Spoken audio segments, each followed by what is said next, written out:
ग्रहों का विज्ञान यूट्यूब चैनल में मैं डॉक्टर पुष्पा कामले आप सबका स्वागत करती हूँ। आज मैं आपको कुंडली पढ़ना सीखे के क्रम में पाठ 169 सिखाना शुरू करती हूँ। आज के पाठ में अक्टूबर महीने का मासिक राशिफल जानेंगे। ग्रहों की स्थिति के अनुसार 9 ग्रह, 12 राशियां, 12 भाव को ज्योतिष सूत्र लगाकर जानेंगे। इस महीने में कौन सी राशि को कौन से भाव से शुभ फल मिलेंगे और कौन से भाव से अशुभ फल मिलेंगे। समय एक जैसा हमेशा नहीं होता। समय अच्छा है या खराब है यह गोचर के ग्रहों पर निर्धारित करता है। चंद्रमा 2.25 दिन में राशि परिवर्तन करता है। सूर्य 1 महीने में राशि परिवर्तन करता है। मंगल 45 दिन में राशि परिवर्तन करता है। शुक्र और बुध 1 महीने के अंदर राशि परिवर्तन करते हैं। यदि कोई ग्रह वक्री है तो वो उसी भाव में स्थित होते हैं और या तो उसके पिछले वाले भाव में अधिक समय तक रहते हैं। 9 ग्रह और 27 नक्षत्र का शुभ अशुभ परिणाम व्यक्ति के जीवन पर पड़ता है। व्यक्तिगत कुंडली के ग्रह और वर्तमान के गोचर के ग्रह का संबंध आपस में शुभ होता है तो उसके शुभ परिणाम मिलते हैं। अगर आपस में अशुभ होता है तो उसके परिणाम अशुभ मिलते हैं। इस महीने में कौन सी राशि को स्वास्थ्य लाभ मिलने वाला है, संतान सुख की प्राप्ति होने वाली है, शिक्षा में प्रेम में सफलता मिलने वाली है, विवाह के योग बनने वाले हैं, नौकरी लगने के योग बनते हैं। इस महीने में कौन सी राशि की इच्छा पूर्ति के ग्रहों की स्थिति कैसे बनने वाली है, इसको कुंडली के माध्यम से जानते हैं।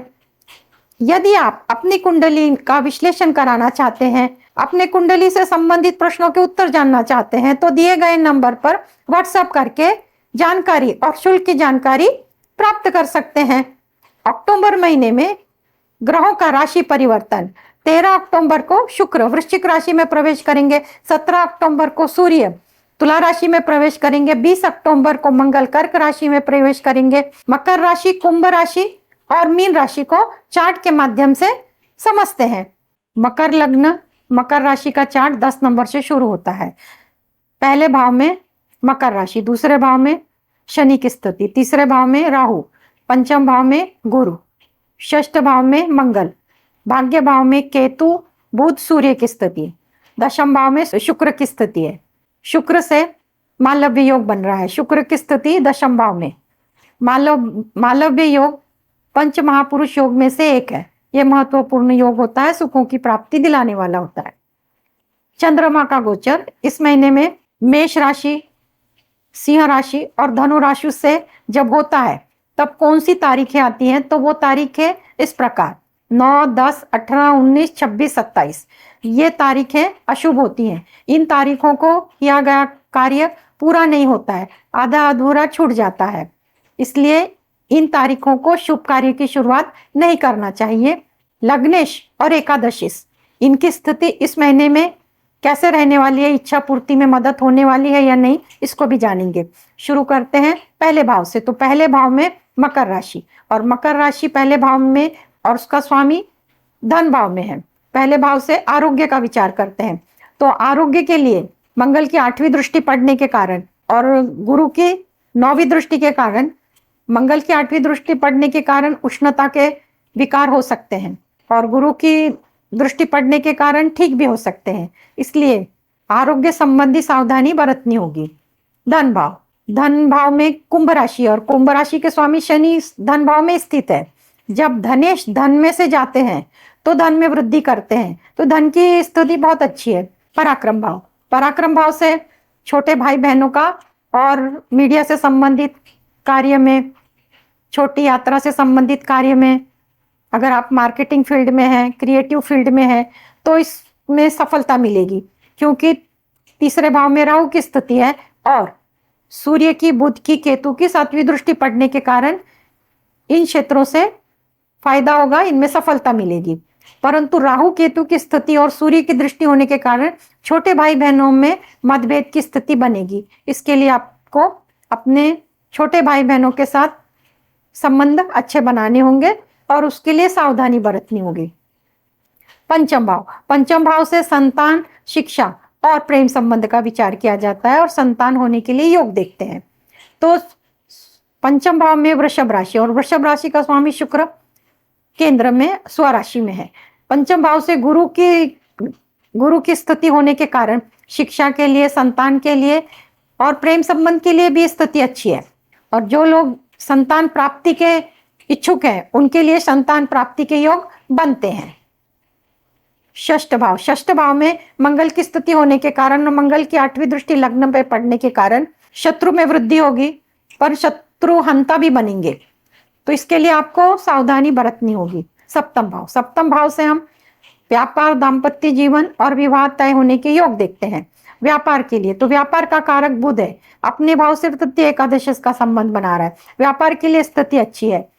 जो कारक गुरु और शुक्र है, केंद्र और कोण में स्थित होने के कारण, परंतु राहु की 5वीं दृष्टि होने के कारण यह स्थिति में मतभेद ला सकते हैं, परंतु स्थिति गंभीर नहीं होगी। मतभेद होंगे वो उनमें सलोखा भी हो जाएगा, मतभेद खत्म भी हो सकते हैं। और जिन लोगों की शादी तय होने की है तो उनकी शादी तय होगी। भाग्य भाव में केतु, बुध, सूर्य की स्थिति है, धार्मिक यात्रा के योग बनते हैं और उसमें लाभ हो सकता है। दशम भाव से नौकरी का विचार करते हैं, तो दशम भाव में स्वयं तुला राशि में शुक्र की स्थिति है। और जो कारक होते हैं मंगल और सूर्य, ये अपने आपस में एक दूसरे से चतुर्थ दशम कर रहे हैं, नौकरी के स्ट्रांग योग नहीं बन रहे। जब मंगल का राशि परिवर्तन होगा और सूर्य का राशि परिवर्तन होगा तब नौकरी के योग बनेंगे। एकादश भाव में मंगल की राशि वृश्चिक राशि और मंगल की स्थिति षष्ठ भाव में 6-8 का संबंध बना रहे हैं, परंतु गुरु की 7वीं दृष्टि पड़ने के कारण और शनि की 10वीं दृष्टि पड़ने के कारण लाभ के मार्ग प्रशस्त होंगे, पर वो धीरे धीरे होंगे। बड़े भाई बहनों के साथ संबंध अच्छे होंगे। और इच्छा पूर्ति के लिए लग्नेश शनि है और इच्छा पूर्ति का ग्रह मंगल है। मंगल और शनि आपस में 9 पंचम का योग बना रहे, यह स्थिति बहुत अच्छी है। इच्छा पूर्ण होने के लिए इस महीने का समय बहुत अच्छा है, परंतु व्यक्तिगत कुंडली में शनि और मंगल की स्थिति अगर 6-8-12 का संबंध बनाती है तो इच्छा पूर्ति होने में विलंब लगेगा।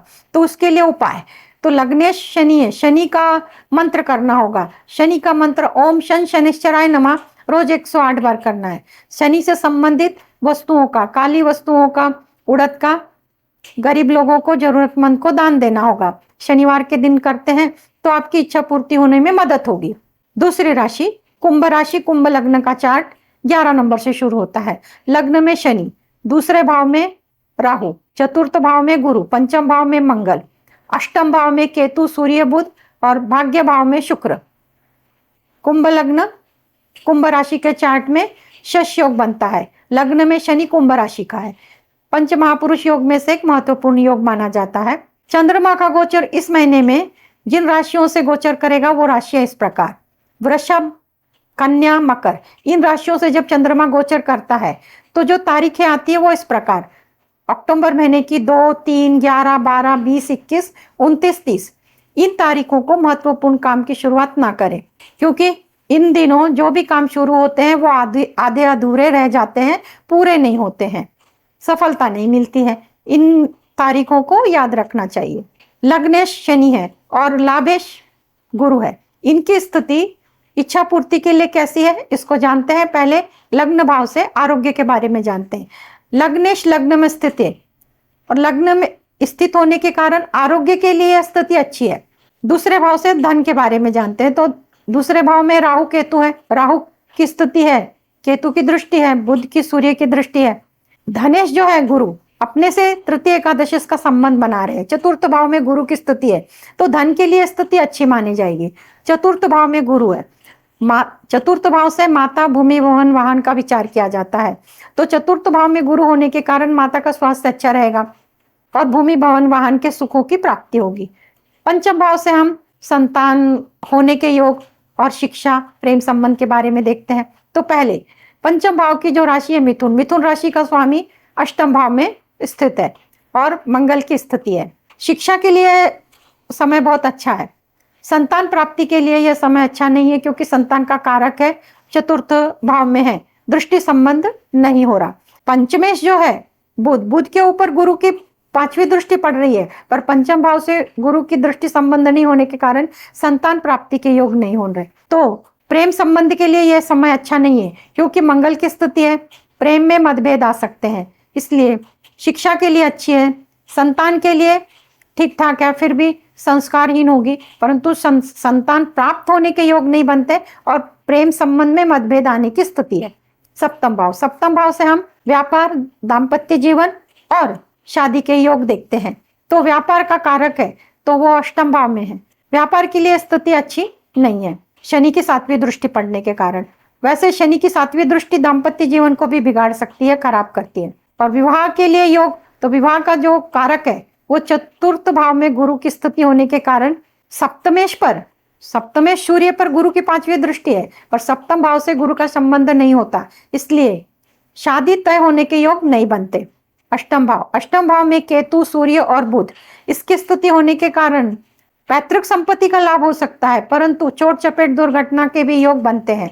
मंगल की 4थी दृष्टि है और राहु की सामने से 7वीं दृष्टि है, तो सड़क पर वाहन चलाते समय सावधानी बरतनी होगी। भाग्य भाव, भाग्य भाव में शुक्र की स्थिति है। शुक्र स्वयं अपनी राशि में स्थित है, तो धार्मिक यात्रा के योग बनते हैं। दशम भाव, दशम भाव में वृश्चिक राशि और वृश्चिक राशि का मंगल पंचम भाव में है, तो नौकरी के लिए यह समय बहुत अच्छा है। शनि की 10वीं दृष्टि, गुरु की 7वीं दृष्टि पड़ने के कारण जो भी लोग नौकरी के लिए उत्सुक हैं, जिन्होंने अर्जी दी है, उनको सफलता मिलेगी। एकादश भाव, एकादश भाव से हम लाभ का विचार करते हैं, तो मंगल की 7वीं दृष्टि पड़ने के कारण लाभ में वृद्धि होगी, लाभ के मार्ग प्रशस्त होंगे, पर बड़े भाई बहनों के साथ संबंध खराब होंगे। और इच्छा पूर्ति के लिए जो लाभेश है वो गुरु है और लग्नेश है वो शनि है। इनकी स्थिति कैसी है, तो लग्नेश शनि लग्न में है और लाभेश चतुर्थ भाव में गुरु की स्थिति है। शनि से गुरु चौथे दसवें का संबंध बना रहे हैं, तो चौथे दसवें का संबंध जब बनता है तो इच्छा पूर्ति में विलंब आता है। तो विलंब के लिए लग्नेश का मंत्र करना होता है, तो लग्नेश शनि है। शनि का मंत्र ओम शन शनिश्चराय नमः रोज 108 बार करना है। और शनि से संबंधित काली चीजों का, उड़द के दाल का दान गरीब लोगों को, जरूरतमंद को शनिवार के दिन करना। शनिवार के दिन आप दान करते हैं तो इच्छा पूर्ति में मदद मिलेगी। इसके बाद की राशि है मीन। मीन राशि का चार्ट 12 नंबर से शुरू होता है। पहले भाव में राहु, तीसरे भाव में गुरु, चौथे भाव में मंगल, सप्तम भाव में केतु, बुध, सूर्य की स्थिति, अष्टम भाव में शुक्र और द्वादश भाव में शनि की स्थिति है। बुध उच्च राशि में, कन्या राशि में सप्तम भाव में स्थित है, तो भद्र योग का निर्माण कर रहे हैं। पंच महापुरुष योग में से एक योग है, महत्वपूर्ण योग है, सभी सुखों की प्राप्ति होती है। चंद्रमा का गोचर इस महीने में मिथुन राशि, तुला राशि और कुंभ राशि से होता है, तो जो तारीखें आती हैं वो इस प्रकार 4, 5, 14, 15, 22, 23, 31। इन तारीखों को महत्वपूर्ण काम नहीं करना चाहिए, क्योंकि इन तारीखों को शुरू होता है जो काम वो पूरा नहीं होता है, उससे लाभ की प्राप्ति नहीं होती है, या तो वो कार्य आधा अधूरे में बंद हो जाता है। ये तारीखें ध्यान में रखनी होगी। और लग्नेश है गुरु और लाभेश है शनि, इनकी स्थिति कैसी है इनको जानेंगे, क्योंकि इन दोनों ग्रहों से इस महीने में इच्छा पूरी होगी या नहीं ये जाना जाता है। तो पहले आरोग्य का विचार करते हैं। आरोग्य के लिए पहला भाव, पहले भाव में मीन राशि और मीन राशि का स्वामी गुरु, गुरु की स्थिति अपने भाव से तृतीय एकादश का संबंध बना रही है, तो आरोग्य के लिए अच्छा है। फिर भी राहु की स्थिति होने के कारण भ्रम के रोग होंगे कि हाँ मुझे ऐसा हो रहा है तो ऐसा होगा, ऐसा रोग होगा, और मुझे वैसा हो रहा तो वैसा रोग होगा, भ्रम की स्थिति रहेगी। और सूर्य की, बुध की दृष्टि पड़ने के कारण आरोग्य खराब हो सकता है, इसके लिए आपको सावधानी बरतनी होगी। तीसरे भाव में गुरु की स्थिति है, साहस पराक्रम में वृद्धि होगी, छोटे भाई बहनों के साथ संबंध अच्छे होंगे। जो लोग मीडिया से संबंधित कार्य करते हैं उनको मीडिया से संबंधित कार्यों में सफलता मिलेगी, लाभ होगा। मार्केटिंग के काम में लाभ होगा। जो भी क्रिएटिव फील्ड में काम करते हैं, छोटी यात्रा से संबंधित कार्य करते हैं, उनसे भी उनको लाभ होगा। चतुर्थ भाव, चतुर्थ भाव में मंगल की स्थिति है।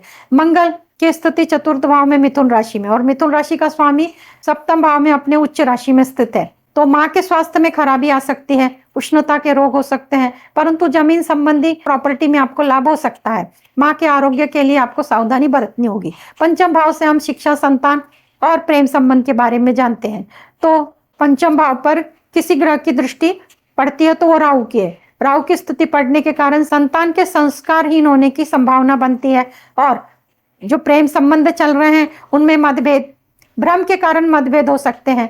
और जो लोग संतान प्राप्ति के लिए इच्छुक हैं उनके लिए यह समय ठीक है। सप्तम भाव, सप्तम भाव से व्यापार, दाम्पत्य जीवन और शादी के योग देखते हैं। तो व्यापार का जो कारक है अपनी उच्च राशि में स्थित है, व्यापार के लिए स्थिति बहुत अच्छी है। दाम्पत्य जीवन के लिए भी स्थिति अच्छी है, फिर भी सूर्य की स्थिति होने के कारण मतभेद हो सकते हैं, परंतु गुरु की 5वीं दृष्टि पड़ने के कारण मतभेद सुलह होंगे। फिर भी मंगल की 4थी दृष्टि पड़ रही है, तो बहुत दो अशुभ ग्रह की दृष्टि पड़ने के कारण गुरु एक ही शुभ ग्रह है, तो इसके लिए आपको सावधानी दाम्पत्य जीवन में लेनी होगी। और शादी तय होने के योग बनते हैं। मीन राशि के लोग जो इच्छुक है शादी करने के लिए, उनकी शादी तय होगी भी और विवाह भी संपन्न होगा। गुरु की 5वीं दृष्टि सप्तमेश और सप्तम भाव पर पड़ने के कारण। अष्टम भाव में तुला राशि, और तुला राशि में शुक्र की स्थिति है। गूढ़ रहस्यमय शास्त्र की रुचि बढ़ेगी, उनमें उनको पढ़ने में, उनको करने में इच्छा होगी, जैसे ज्योतिष शास्त्र, रत्न शास्त्र, वास्तुशास्त्र, इनमें रुचि बढ़ेगी। दशम